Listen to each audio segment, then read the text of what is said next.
Welcome back viewers. आज की video में हम लोग जानते हैं कि प्रेगनेंसी के टाइम पे नोज़ ब्लीडिंग या फिर गम ब्लीडिंग क्यों होती है। वैसे तो प्रेगनेंसी के टाइम पे बहुत सारे चेंजेस बॉडी में आते हैं और उन्हीं में से कुछ चेंजेस में से एक दो चेंजेस ये होते हैं कि आपको ब्लीडिंग होनी शुरू हो जाती है, कभी नाक में से कभी दांतों में से। बहुत सारे पेशेंट्स आते हैं और बहुत सारे पेशेंट्स घबराए हुए भी आते हैं कि हमें ऐसा क्यों हो रहा है या क्या दिक्कत है जिसकी वजह से हमारी नोज़ ब्लीडिंग हो रही है। तो चलिए वीडियो में आज यही जानते हैं कि प्रेगनेंसी के टाइम पे नोज़ ब्लीडिंग या फिर गम ब्लीडिंग क्यों होती है। जैसे कि हम सब जानते हैं प्रेगनेंसी के टाइम पे बॉडी में बहुत सारे हार्मोन्स का उतार चढ़ाव होता है। शुरू के पहले तिमाही में बीटा एसिजी हार्मोन जो होता है, जो कि एक ग्रोथ हार्मोन है, उसका लेवल बहुत ज़्यादा हाई अप होता है। दूसरे ट्राइमेस्टर तक आते आते मतलब चौथे महीने तक आते आते वो लेवल कम हो जाता है और ईस्ट्रोजन का लेवल हाई अप होने लगता है। क्योंकि ईस्ट्रोजन का लेवल जब रेज होता है तो हमारी बॉडी में ब्लड फ्लो भी इंक्रीज होने लगता है। एक प्रेग्नेंट लेडी की बॉडी में ब्लड फ्लो इंक्रीज होने लगता है, जिसकी वजह से उसके जो वेसल्स हैं वो बहुत ही ज़्यादा सॉफ्ट और डेलिकेट हो जाते हैं। जब वेसल्स ब्लड वेसल्स डेलिकेट और सॉफ्ट हो जाते हैं तो उन पे हल्की सी भी चोट लगने की वजह से उनमें से ब्लीडिंग होती है। जो ब्लड वेसल्स हैं वो सबसे ज़्यादा हाई अप रहते हैं हमारे नोज़ में, क्योंकि इनर लाइनिंग जो होती है नोज़ की वो बहुत ही ज़्यादा सेंसिटिव होती है। साथ ही जो गम्स होते हैं वो बहुत ही ज़्यादा सेंसिटिव हो जाते हैं, स्वेलन अप हो जाते हैं, सूज जाते हैं। सूज इसलिए जाते हैं, उनमें स्वेलिंग इसलिए आ जाती है क्योंकि जब ब्लड फ्लो हाई होता है तो ब्लड वेसल्स भी फूल जाती हैं, ज़्यादा सूजन आ जाती है उनमें। सूजन आने की वजह से अगर हल्की सी भी चोट उनमें लगती है, फ्लो निकलने लगता है या फिर ब्लीडिंग होने लगती है। तो नेजल ब्लीडिंग कब होती है? जब ईस्ट्रोजन लेवल बढ़ जाता है। गम ब्लीडिंग कब होती है? जब ईस्ट्रोजन लेवल बढ़ जाता है इन प्रेगनेंसी। अगर कोई प्रेग्नेंट नहीं भी है तो भी बहुत सारे लोगों को नोज़ ब्लीडिंग होती है। तो चलिए जान लेते हैं नोज़ ब्लीडिंग के क्या क्या रीजंस हो सकते हैं या फिर किस किस वजह से नोज़ ब्लीडिंग होती है।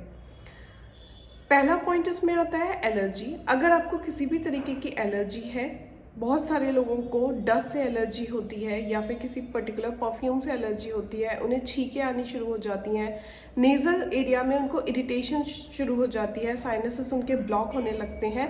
अगर ये सब दिक्कतें आपको होती हैं और आप स्क्रैप कर लेते हो, स्क्रैच कर लेते हो अपनी नोज़ के एरिया को, तो भी नेज़ल ब्लीडिंग हो जाती है। दूसरी चीज़ है हाई बीपी रहना। अगर आपका बीपी बहुत ज़्यादा हाई रहता है, अगर आपको बार बार नोज़ ब्लीड होती है, तो आप अपने डॉक्टर से कंसल्ट करें, क्योंकि हो सकता है आपको हाई बीपी हो और जिसकी वजह से आपको बार बार नोज़ ब्लीडिंग होती हो। तीसरा पॉइंट है नेज़ल पॉलिप। अगर आपको किसी भी तरीके का नोज़ में पॉलिप है या फिर कोई स्किन उभर गई है जिसकी वजह से उस पर अगर चोट लगती है, किसी भी वजह से अगर आपको नोज़ पे चोट लगती है और आपको ब्लीडिंग होती है, तो वो उसका रीज़न हो सकता है नेज़ल पॉलिप और आपको अपने डॉक्टर से कंसल्ट करना चाहिए। अगर आप टेम्परेचर से भी वेरी करते हो, जैसे कि बाहर बहुत ज़्यादा ठंड है, आपने घर में वार्मर चला रखा है या फिर आपने हीटर चला रखा है, आप सडनली बाहर जाते हो तो भी ब्लड फ्लो में इंक्रीज़ होता है, ब्लड फ्लो इंक्रीज़ होता है, जिसकी वजह से नेज़ल ब्लीडिंग होने के चांसेस रहते हैं। यही सारे सिम्टम्स या फिर रीजंस जो होते हैं वो प्रेगनेंसी में भी होते हैं और यही सारे रीजंस एक नॉर्मल पर्सन को भी होते हैं। लेकिन ईस्ट्रोजन हार्मोन का जो रीज़न मैंने आपको बताया वो सिर्फ एक प्रेग्नेंट लेडी में ही होता है। जब ईस्ट्रोजन लेवल एक प्रेग्नेंट लेडी में इतना ज़्यादा हाई अप हो जाता है कि वो ब्लड फ्लो को इंक्रीज़ कर दे 50%, तो नेज़ल ब्लीडिंग या फिर गम ब्लीडिंग होने के चांसेस इंक्रीज़ हो जाते हैं।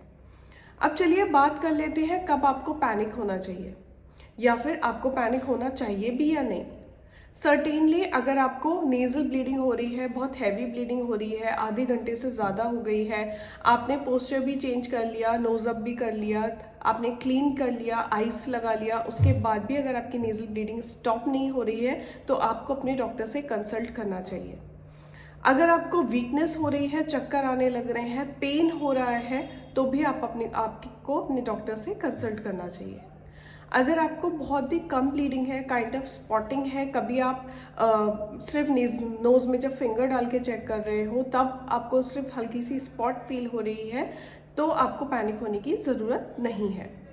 सिमिलरली अगर आपको गम्स में भी जब आप ब्रश करते हो और हल्का सा आपको ब्लड फील हो रहा है तो आपको अपने डॉक्टर से कंसल्ट करने की ज़रूरत नहीं है, क्योंकि वो इसलिए होता है कि जब आपके मसूड़े फूल गए हैं, सूज गए हैं और आप उसमें ब्रश करते हो, ब्रश की रगड़ लगने की वजह से वो वहाँ से छिल जाते हैं और आपको ब्लीडिंग हो जाती है।